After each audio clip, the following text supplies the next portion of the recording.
And a very good morning to Harry Atherton, in Good, good Castle morning, Steve. Normandy. How are you, Harry? I'm fine, just fine. Bright sunshine in Normandy, Oh, and yes. night of the heat wave is gone. It's not terribly warm, um, but it's very pleasant. Yeah, it looks like a sort of what we would call in England a pleasant day outside. Indeed, it is. Yeah.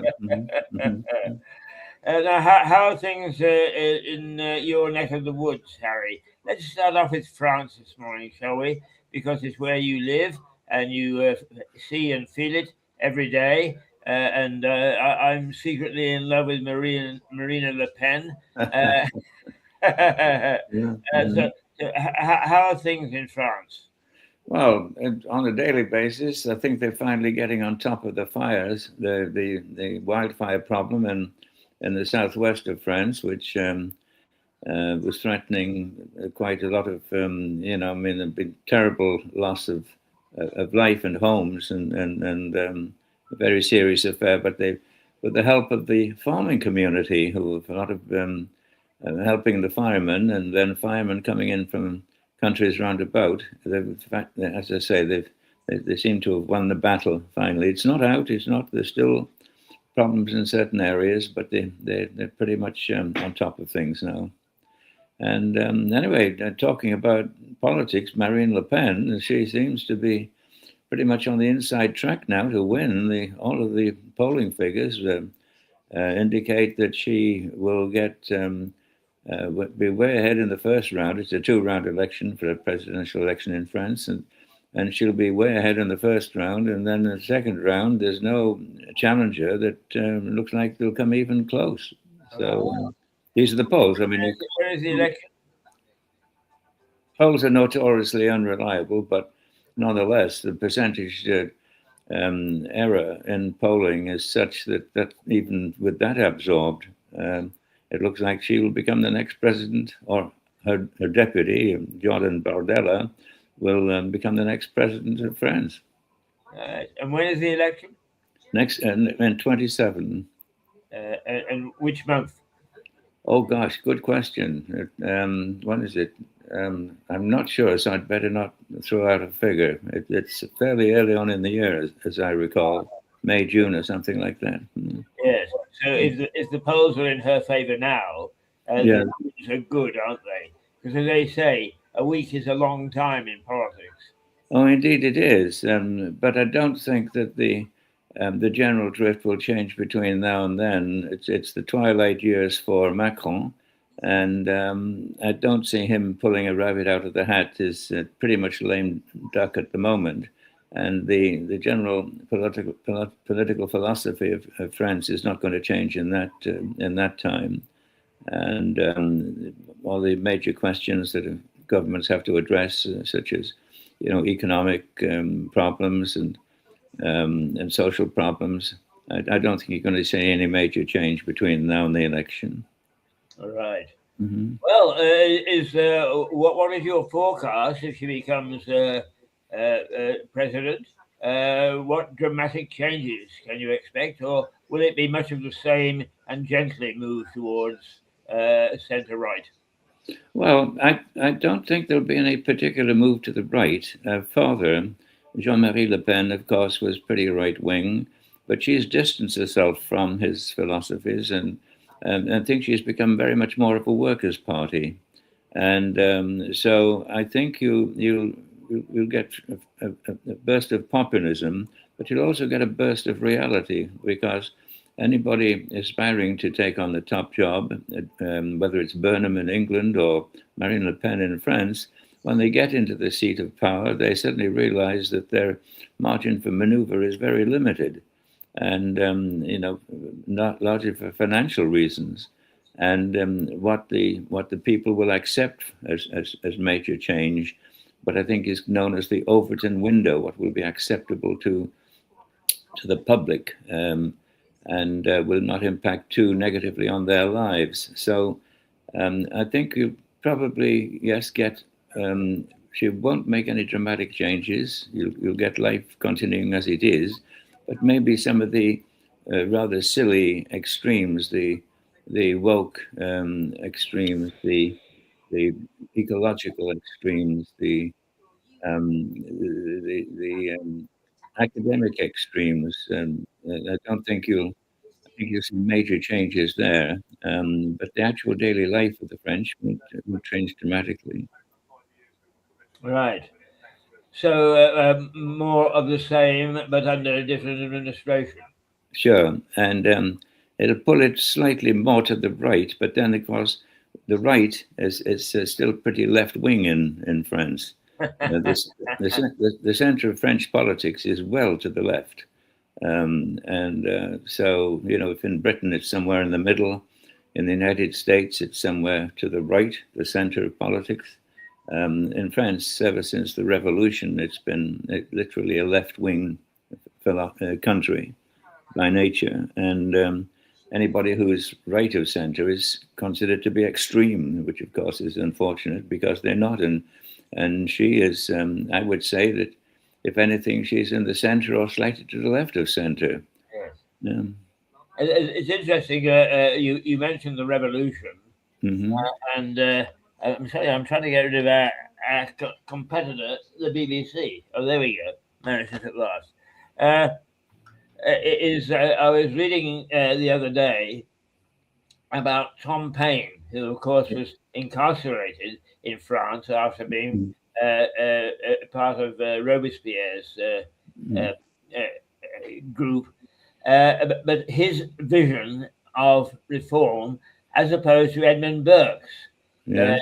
Edmund Burke, of course, for our viewers, being one of his famous quotes was, there are three estates of Parliament, and there sits the fourth, pointing to the press gallery, perhaps more powerful than them all. Yes, yes. But it was interesting that they both aspired to the same thing, but wanted to take totally different routes, totally different. And of course, that opened my eyes a little bit to politics. Is quite often people want the same thing, but can't possibly do it the same way. So that makes it all the more interesting. Anyway, Harry, is somebody this morning mentioned Trump? His power and influence seems to be receding to me, looking at it from a distance. What's your view? Oh, well, I think Trump has blown it. There's no question. I mean, he's made an appalling mess of things, and when in international relations generally, he's no longer allied himself with Europe. In fact, whoever would want to be ally themselves with the United States of Donald Trump, I don't know at the moment because he's just not to be trusted, and he's made a mess of, as I say, the Middle East. So I think his days are numbered, and then with the midterm elections coming up, I think he'll lose a lot of his power. All right. So now, where does America go from here? Because the midterms are quite indicative. What do you think is going to happen in the midterms? Well, there's no evident successor to him on the right, unless you've got J.D. Vance or Marco Rubio as the major contenders. But there's even a greater dearth of representation on the left in the Democratic Party. There's nobody that is Gavin Newsom in California seems to be the front runner, but I think he's pretty much of a spent force. He's not a heavyweight in politics, not national politics. He was in California. So no, I think the states will continue to have a Republican government next time around, as I say, whether it's Vance or Rubio or somebody of that ilk, as long as Trump doesn't mess things up completely before he leaves. Do you think, Harry, that if the states don't find a charismatic leader, a Kennedy, or even the film star, that they actually will start to slide back, or is there infrastructure, the ability to create huge amounts of money, likely to keep them hurtling forward? Well, it's a question of very often you look at the States and you think of all of the brilliant and clever people. I mean, we mustn't certainly, just because Trump has proved to be an idiot, we mustn't write off the American people. It's a dynamic society and it produces many great leaders. But whether in the modern era and today people want to put themselves forward into politics when the business opportunities and other ways to shine. It's amazing in a country with that human and intellectual wealth that there aren't better people that are brought to the fore and to run the country. They're not a very impressive group, and of course, it's a top-down system. It's a democratic dictatorship. The president has a tremendous amount of power, as in fact the president in France does under the French Constitution that was rewritten by de Gaulle. So it does exclude certain classes of people who don't want to be subordinate, who want to express themselves fully and do so in other spheres of activity rather than politics. They choose other careers. Well, I mean, why aren't we seeing, as you say, a very talented country, or all sorts of people in politics? Why aren't we seeing any evident successor either? Rising up the ranks of the Democratic Party to take on a weakened Republican Party, or for that matter, charismatic people to take over from Trump? Well, there are people who aspire to rising to the top of the political pile, but none of them stand out. They're not people that are inspirational, that you would think of as born leaders that suddenly will produce an enthusiastic following. And going into politics, people can make a lot of money in politics depending on how they exploit their position. I'm not talking about corruption there, but once they get onto the speaking circuit and that sort of stuff, they can. People like Tony Blair have done very well after politics financially. But if you're a young person in the States and you want to get ahead, you go into business. The business of the United States is business. It's not politics. Yes.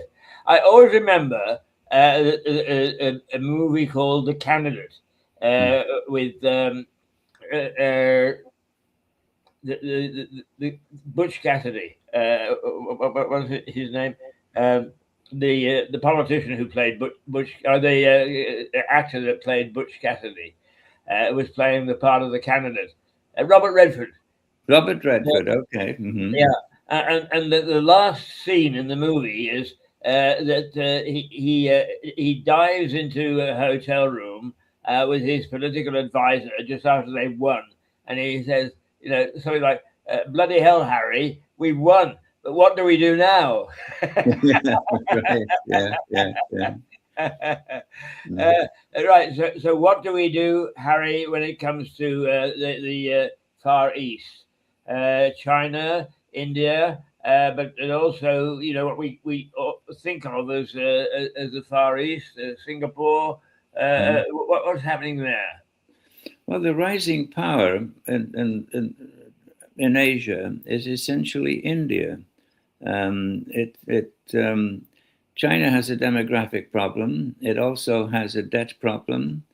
It's also got a very high unemployment problem at the moment. I think 15% of young people in China are without a job. And that's pretty heavy duty, even for a totalitarian economy like they have. Whereas India is cooking with gas. It's moving ahead at an amazing rate. So I think if you're looking ahead, a century, let's say 100 years, and I think India will end up demographically dominating China. China's population will peak if it hasn't already, and then will start shrinking. typically like Japan. I mean, the shrinkage of the population of Japan over the next 100 years will be quite dramatic. It even could be halved. So the rising star is India, and now in the meantime, China will start pushing and shoving, elbowing its way around the South China Sea and beyond, and trying to influence evolution in Africa or other places.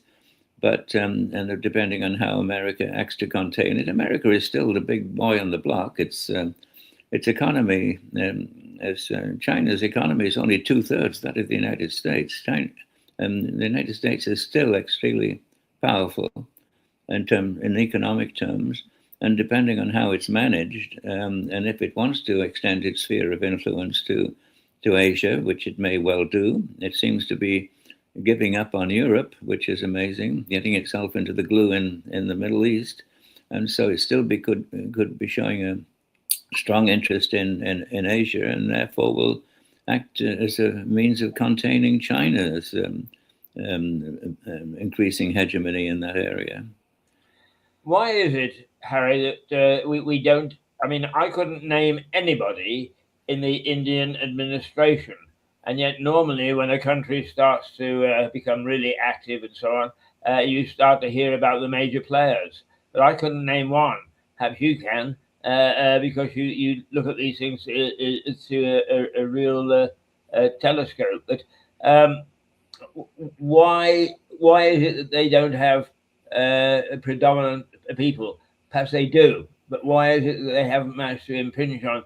Yeah, I'm not exactly stupid. On my conscience. Well, Modi has put his hand on a fairly strong hand on governing India. It is a democratic country, and he is elected, but he's consolidated his power base to a degree that, and even his regional power bases. So he's very much the person in control, and I would imagine that he does not tolerate other people, members of his cabinet, for instance, getting into the limelight that would overshadow him.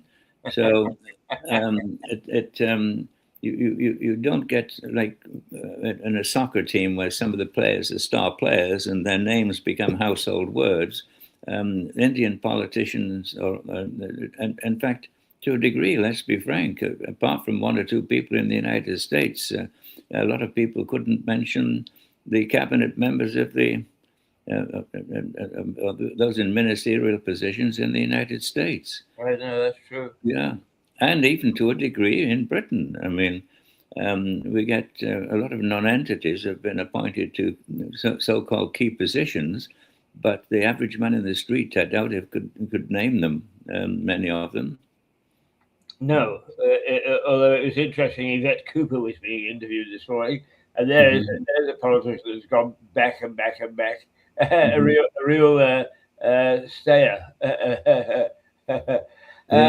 Okay, but before we come back to the UK and Europe, let's continue to look at the Far East, because we mentioned last week Australia, and you said it's quietly coming up on the outside rail, but it is coming up. How is it behaving in this rather maelstrom of international politics? Well, I think it's beginning to exert its presence in a very subtle but effective way. And Australia is going to be a force to be reckoned with. It will never become a major world power. It's not even in the top 10 economically, but it is going to be a force to be reckoned with, and it will be a leader in that region of those who are seeking to resist expanding Chinese hegemony. And so, no, I think Australia is a very interesting country and the Australians themselves are evolving, and they're evolving at a rate that can absorb the different cultures that are helping build it. It's not overwhelmed with immigration. It's still retaining a sense of natural character of culture, and many British people and moving young people who feel their futures are limited in Britain are moving to Australia, and Australia is opening the doors wide to them, and they have lots of opportunities, and they're get better pay, better work conditions than they would in Britain. So I think we'll hear and see more of Australia in the next few years, particularly in the English context. Is it going to drag New Zealand along with it? Oh, I think so. And New Zealand is an entity on its own. It's stuck out there in the middle of nowhere, but distances are so small these days with modern transportation systems. So I don't have any worry about the future of New Zealand. It will never become a major power or a major influencer, but I can see Australia starting to flex its muscles a little bit and play a more important role in international affairs. Right. Okay. Now you mentioned once Japan. Once, like China, you couldn't buy anything that wasn't Japanese. And then it took a dip economically, and as far as influence is concerned. Where does it stand now? Is it on its way back? Is it not? Is it going to hibernate? Or what about Japan? Well, Asian philosophy generally is a protectionist philosophy, and China particularly, and to a large degree Japan.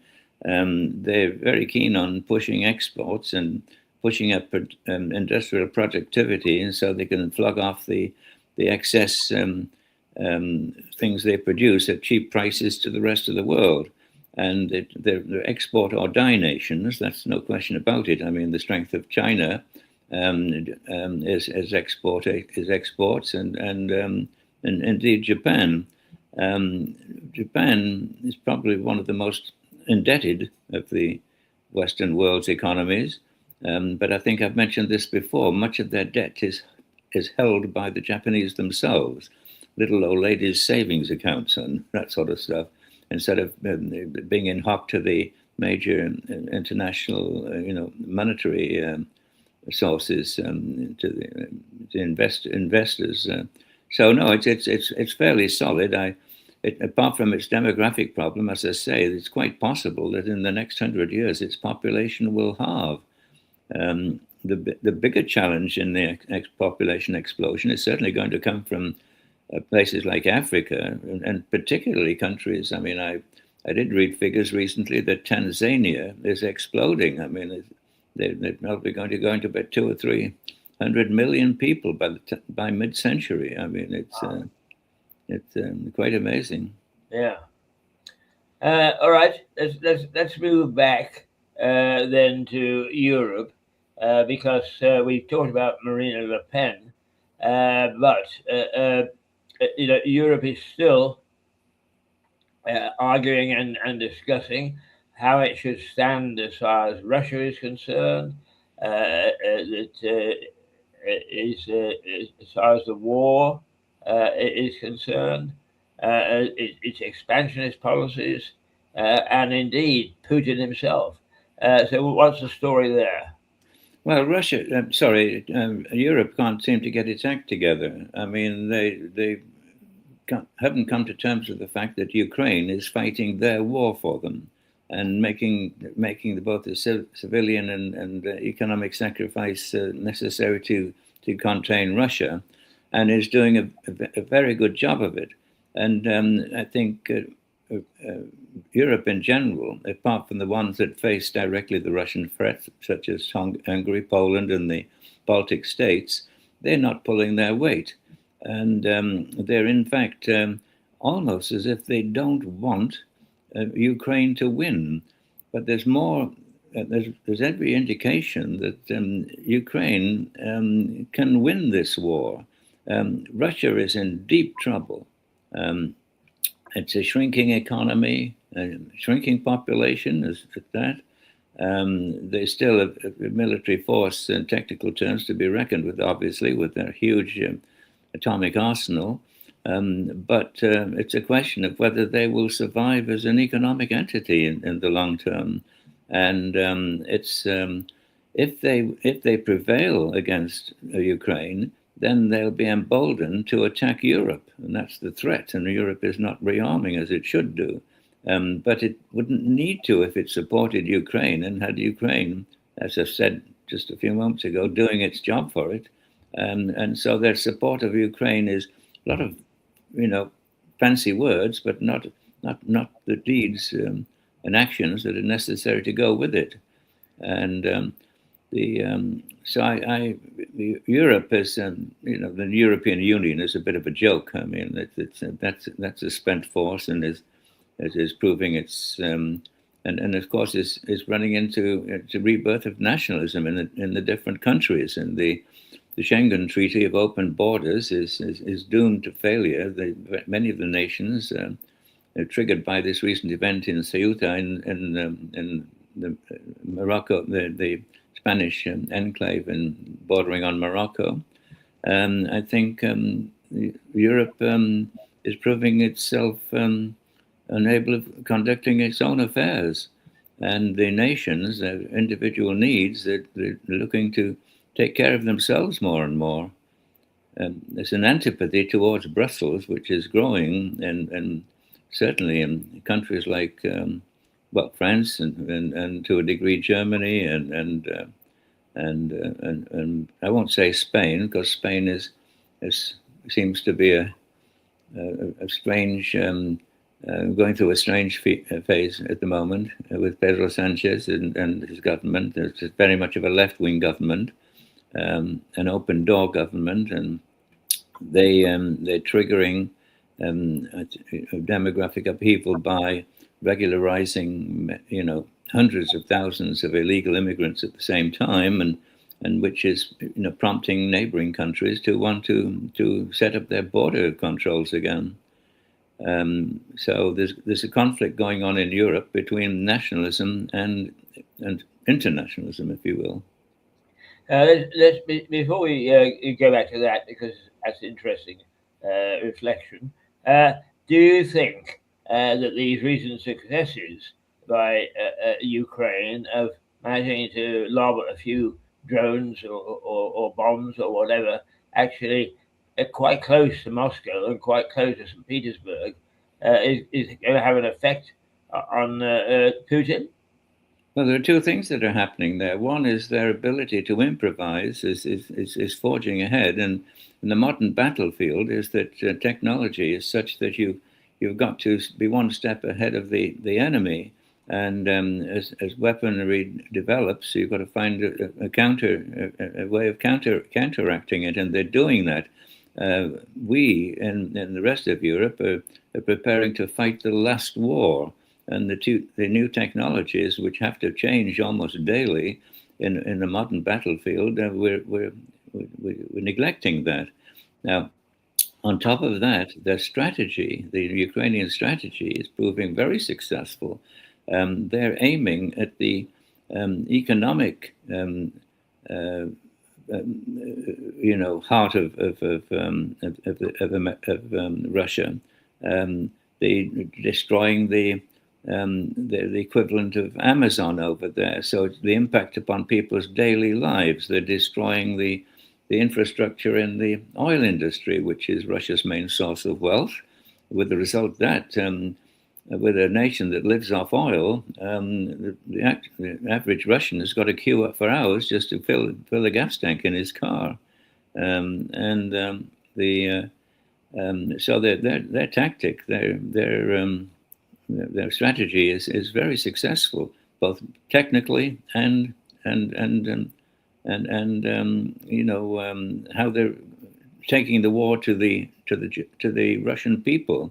The people are now becoming well aware that they're in line of fire, which they weren't, which will probably push Putin into going for mass mobilization, which will not sit well with the Russian middle class, because so far they haven't seen their sons and daughters go off into get slaughtered in the Donbass. But once the average Russian people see their kids going off to war and not coming back, they'll react against Putin. Putin's got a tough road to a hill to climb to get himself out of this one. All right, let's come back to Trump and Iran. Mm-hmm.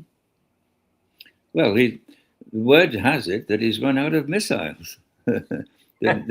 He can't politically, he can't put boots on the ground, which is the only way of solving the problem definitively or even quickly. So he's trying to fight a long-range war just by aerial bombardment, and he so far has limited himself principally to military targets. And unless he is prepared to bite the bullet and go for civilian infrastructure, bridges, oil refineries, desalination plants, and the rest, he'll lose it. And in fact, the argument is that he has lost the war in Iran. The Iranians, decimated though they may be in terms of their leadership, have grown different heads, and they're more powerful now than they were before the war. And given that they've established control of the Strait of Hormuz, it seems that they're going to come out of it stronger than when they went in, more powerful. They've learned how to play the cards well, and there's only a limited time when the American public will continue to support this adventure. Now, where does Israel stand in all of this that's going on there? Well, Israel may eventually be sacrificed by the West, which would be a terrible mistake, because if it just does become an Islamic caliphate from the river to the sea, as the expression goes, then who knows where that will lead the world in the next 50 years. So it's essential for regional balance that Israel survives. But already, there's the denigration of Israel by many of the so-called intellectual Western powers is such there's a lot of anti-Semitism floating around at the moment, and it's focused on the state of Israel. Is that going to affect it? Because, I mean, in many ways, Israel, for many years, has withstood this anti-Semitic feeling. I mean, that's never really gone away, Harry, has it? Well, it never has done, and if America cuts Israel loose, or if the West cuts Israel loose and doesn't have the moral and the philosophical support that it requires to survive in an Arab sea, then it will be curtains for Israel. Now, they're not going to go down without a fight, and they're a very powerful nation. Their military, they punch above their weight militarily, and of course, allegedly, they've got the atomic bomb. So, if push comes to shove, there'd be a huge price to pay. It would lead, in fact, to the destruction of many of the Arab countries, because they're not going to go down without a fight. It's never again philosophy following the disaster of the Holocaust in World War II. Right, Harry. Well, let's return to Britain and Europe, but let me ask you about a very little country that manages to punch above its weight quite often, and that's the Republic of Ireland. Oh, I think the island has missed the plot, has lost the plot. They talk about anti-Semitism. It's a hotbed of anti-Semitism. They have managed to play their cards within Europe quite well, keep their taxes low, and to give them unfair advantages, commercial advantages in the European context. But I wouldn't say that Ireland is a well-run country at the moment. At all. I love the Irish. I love the country, but their leadership is very doubtful at the moment. I don't. I wouldn't put much hope on the future of Ireland unless it changes its its political philosophy quite dramatically in the next few years.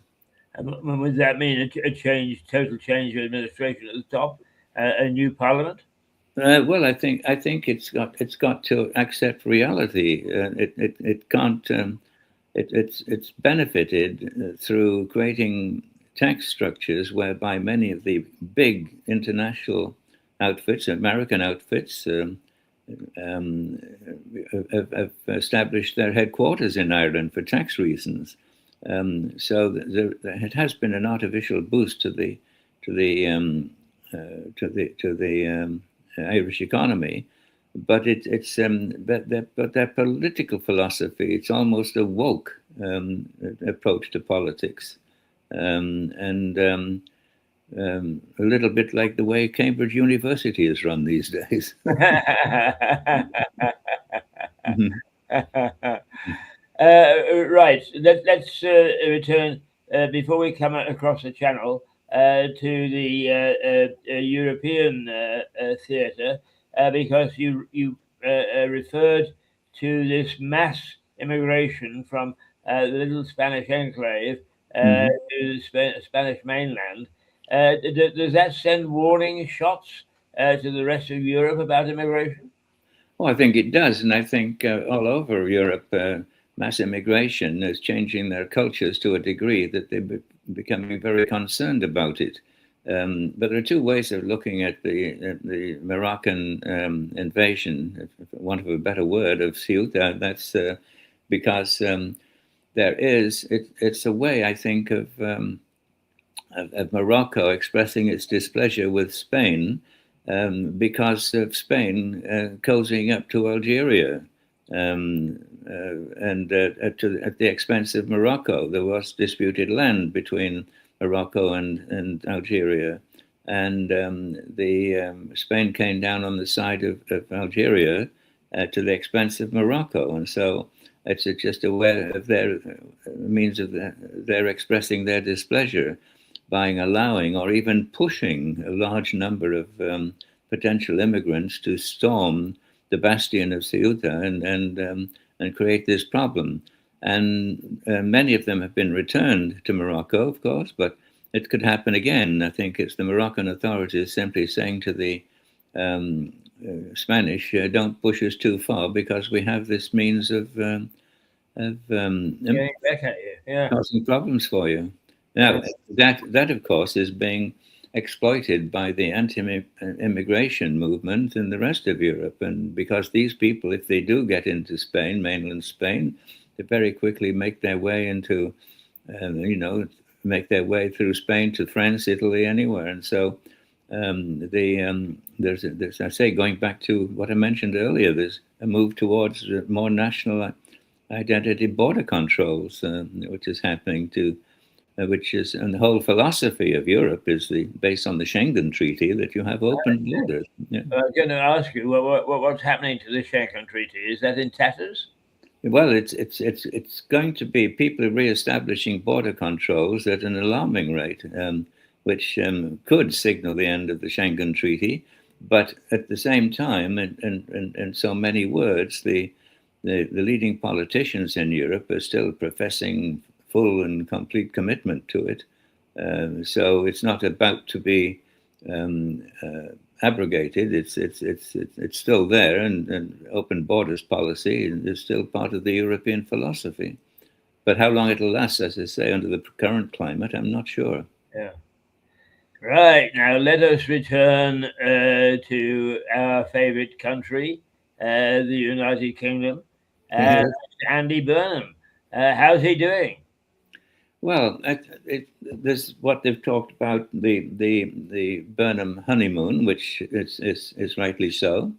I think he's quite a charismatic person, and he's got he knows internal politics inside out. He's pretty weak on international affairs, but he's seen as one of us by the people in Britain. And I think he has a good chance of succeeding. He's got some insurmountable problems to overcome, not least economically, and not least his own backbenchers, because unless he reforms the welfare state of Britain, where you've got hundreds of households earning far more on welfare than they ever could by working, and some of the figures are quite dramatic. I think it's 600,000 British families earn twice as much on welfare as the average person working in Britain would earn, and 16,000 of those families are on more than £60,000 a year. Yeah. I mean, can you imagine it? It's just a frightening thing. And if he tries to reform that a little bit, like Starmer did, ever so slightly, his own backbenchers will rise up against him. And of course, I think he's trying to be a good prime minister. He wants to be a good prime minister, and his heart is in the right place, but his mind is. He is still, nonetheless, a staunch socialist. And you've got to understand the big difference between socialism and conservatism. I'm not talking the Conservative Party, I'm talking about conservatism, is that one believes you can spend money, the other one believes you've got to earn it before you can spend it. You've got to create the wealth before you can distribute it. And at the moment, Andy Burnham shows no signs of trying to change the system where he's presiding over a shrinking economy. Every time any of these wealthy, so-called wealthy, I mean, talking £100,000 a year class, leaves Britain, it takes 10 workers to pay the same taxes that they were paying. And I mean, that's hemorrhaging. It's a financial hemorrhage to a degree that, never mind the millionaires or the super rich people, well, they don't give a damn anyway, because they can go wherever they like. They can afford it. But the major people paying taxes, of course, are the middle class and the so-called upper middle class. Well, the upper middle class don't earn more than £100,000 in Britain anymore, because otherwise you'll be paying 8 times as many taxes as the guy earning £25,000. 8 times as much tax, and you can't tax the poor people who haven't got any money. Georges Marchais, the famous communist left-wing firebrand in France, he said you've got to look for the money where it is. You can't tax the poor. You've got to take money away from the people who've got it.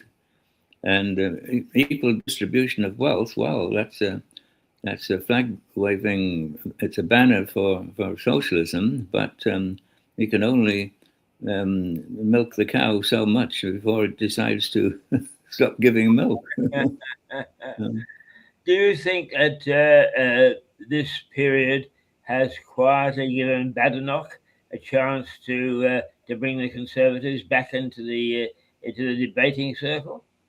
I think she is managing to rally the Conservative ideal. The Conservative Party had gone to hell in a handbasket. It had become a bunch of wets. I mean, useless. I mean, their last 14 years in power was a total disaster, and they needed to be chased out of there. And there are still an awful lot of them who don't know quite who they are and still have inherited this woke philosophy. So she's trying to center it on good old conservative values and kick out people who don't want to follow that particular line of thought. Now, whether she's right or wrong is not a question. That's depending on your political viewpoints. But she is trying to rebuild the core, heart, the character, the spirit of the Conservative Party. And I think she's a particularly clever girl. I think she's doing it extremely well. Certainly she performs well in PM question times. She kind of, she used to have old Starmer over a barrel on these occasions. How well she'll do with Andy Burnham, I don't know. I don't know how fast he is on his feet. But we're about to see that. He's got a little bit of charisma. He's got lots of parliamentary experience. But how quick his mind works remains to see when he's facing Kemi Badenoch across the dispatch box. I think there's a lot to be there's a lot to be hoped for if she can persevere and continue to rebuild the Conservative Party. I think it will be a long time before it becomes a major contender for power. But if eventually a compromise is made between Reform and the Conservatives, and let's just hope that there's no compromise between Reform and what's the other bunch of nutcases there? It's also got RE at the beginning. Refuge or something? No. Something like that. This. Yeah. But they are a bunch of nutcases, yeah. Yeah, they're extremists, and I hope that Farage doesn't try to get into bed with them. That would be a disaster. What was your view of Farage for this period? Has it altered? Because you've always been a bit of a Farage supporter, haven't you? Well, I'm a supporter of his ideas,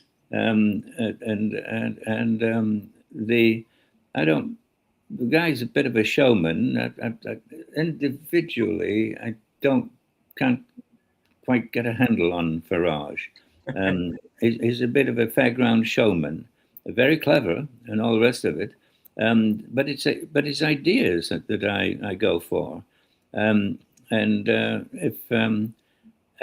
he has, to combine two subjects here. He has managed to pull Kemi Badenoch more towards his line of thought, and away from the wet tourism. And so he has been very successful in that sense. And he has a lot of grassroots support.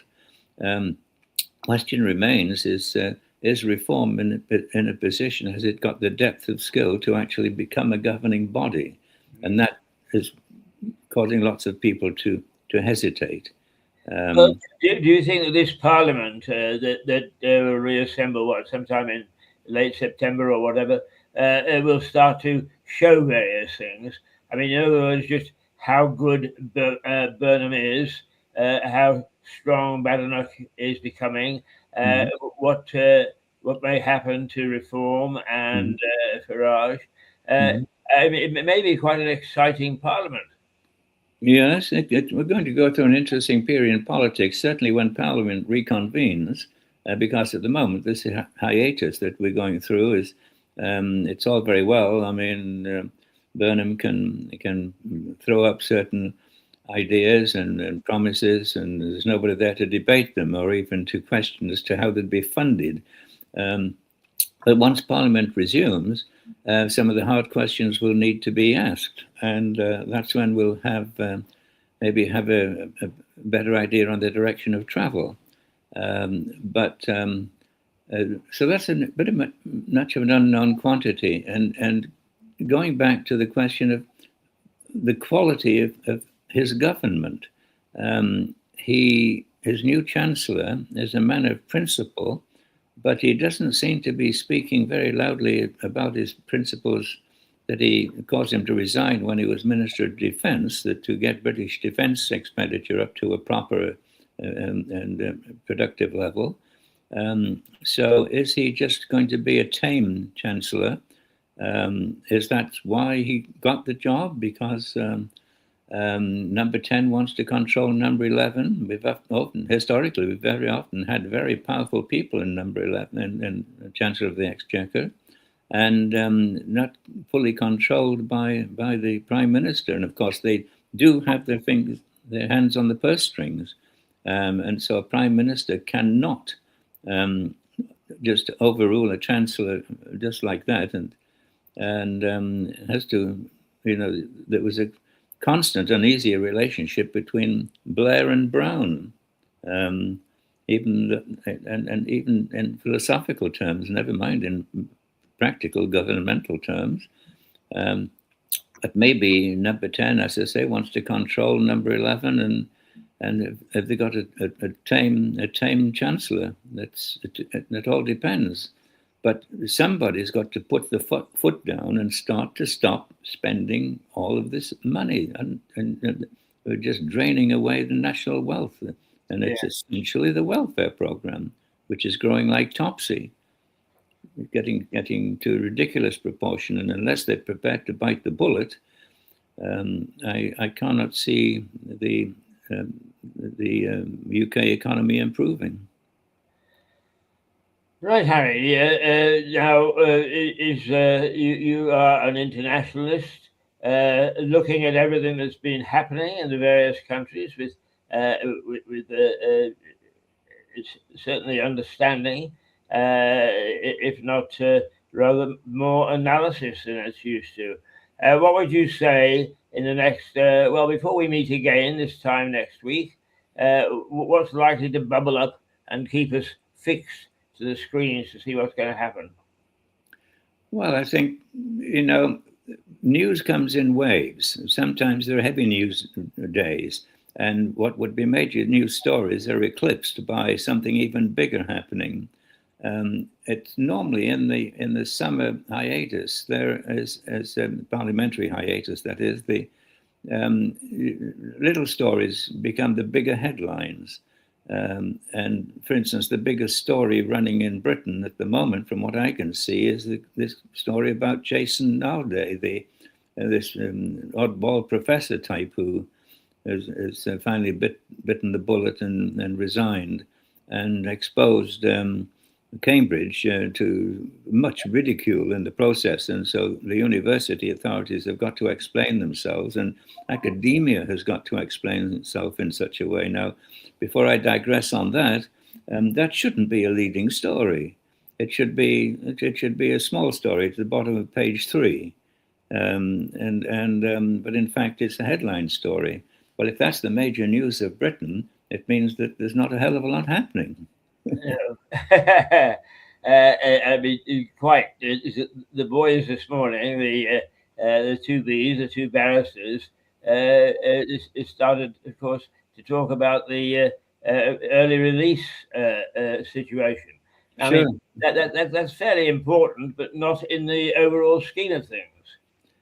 I think exactly that should be a middle issue. It's not a top headline. It's terribly important, and of course, it's vital to the credibility of the police force and support of the police force, and it points out that we've not been building enough prisons. I mean, that's the fault of the Conservatives, and the people who've gone before. But that should be a mid-level story. The Jason Alday thing should be, as I say, bottom of page 3. The other one should be perhaps a minor headline on page 2. But there are no page 1 headlines in British news at the moment. There's nothing dramatic, and yet we're in a crisis-ridden world, which could drag in Britain in a big way at any moment in time. Do you think that's partly because Burnham is keeping his powder dry? He's enjoying his triumphant return, as it were, waving to the crowds, and doesn't want to stop the waving by getting involved in something controversial like the support of Ukraine or whatever. Or do you think that we are really entering that sort of period? Well, obviously, while Parliament is on vacation, the public debate is not in the public eye. And so he truly can enjoy an easy access into his new role. This is why there'll be dramatic change in his position, in how he's viewed in Britain come September. So it will change. Then it will get more headline news, and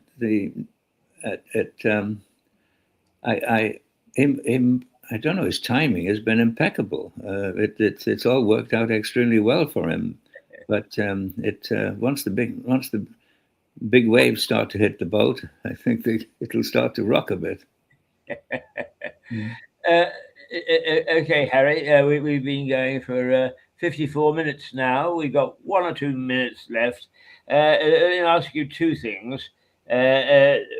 One, because of sporting activity, England versus Argentina in rugby and England versus Argentina in football, there is now a sweep of anti-sentiment against Argentinians. And really, I suppose the only thing that Argentina at home is able to bring to bear in world politics is the invasion of the Falklands. Do you think it might actually go and do that to perk itself up? Well, it's a possibility because Thatcher's no longer there, and we don't have a navy anymore.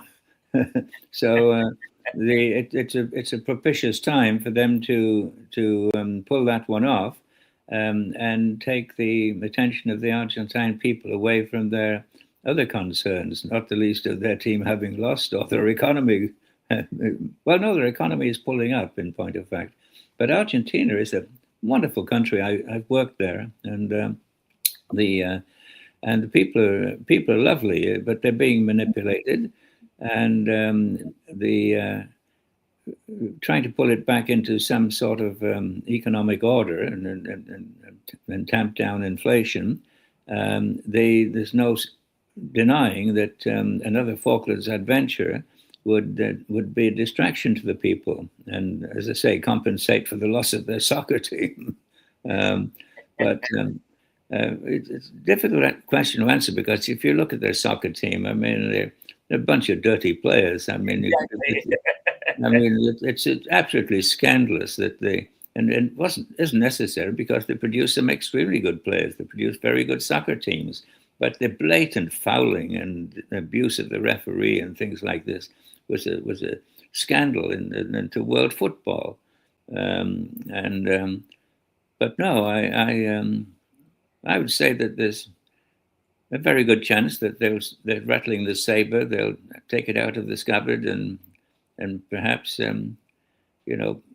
but it's a terrible thing. I mean, the Falkland Islands, discovered in 1690, annexed and for Britain, 1820, was it? I mean, settled by the British.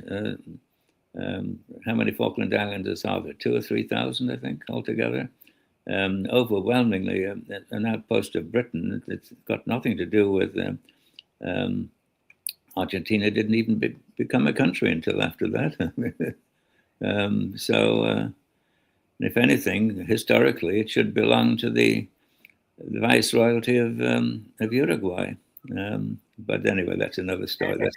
That's digging too into the history. Yeah. But it becomes a moral, a philosophical question. But that would be absolutely scandalous if the Argentines took over a piece of Britain's sovereign territory. Well, now, talking about soccer, I mean, FIFA has made the headlines over the last couple of weeks, and actually is a hugely rich organization, isn't it? And very, very powerful. What do you think is going to happen there? Well, the idea that Infantino had was to get more funds coming in, and hopefully, with that notion, to bribe many of the poorer soccer associations around the world, and African associations and things, by giving them an immediate influx of money. Now, the idea to do that is not bad. The idea of giving up and selling part of the family silverware was very bad, and you don't want to.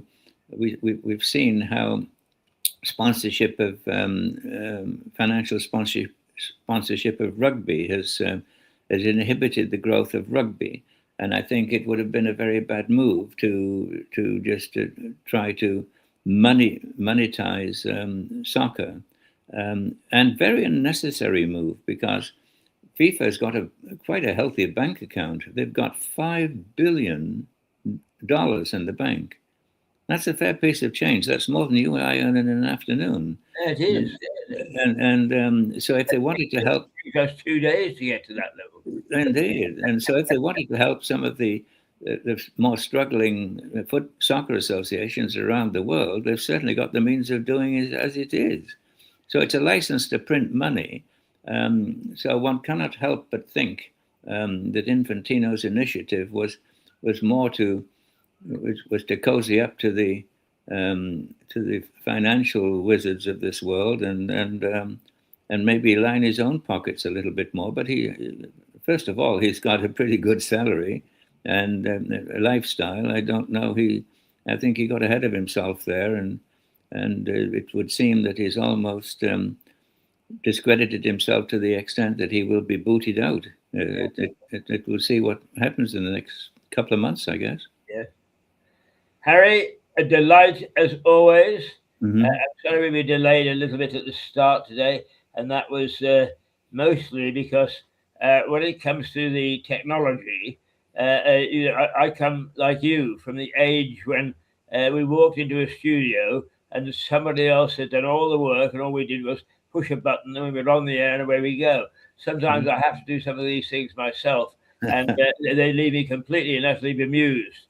But anyway, we made it in the end, and another excellent program, which we'll replay, say about 1 o'clock or 2 o'clock today. Thank you, and see you next week. With pleasure, Keith. Okay, bye. Adios. Bye for now. Adios. Adios.